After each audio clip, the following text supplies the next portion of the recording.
بیا میارم بیا میارم این جانم. سلام علیکم تماشاگران محترم، دورش بری بینندگان گرامی.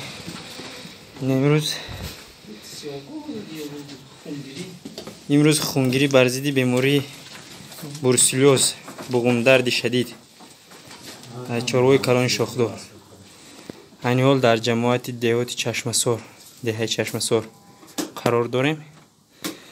حاضرینمو طرز گرفتن خون و در پرویرکو نشان میدیم.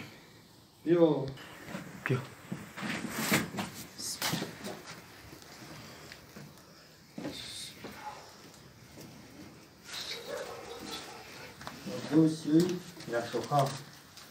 Ушамекшим.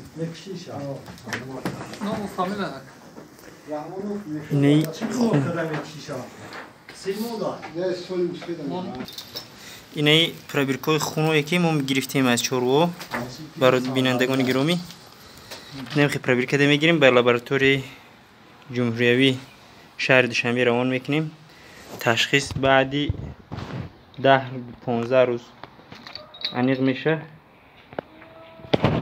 اتویتش میبره که بروسلوز کدام گو کدام چی. این روی خطی چارواهایی که نیست.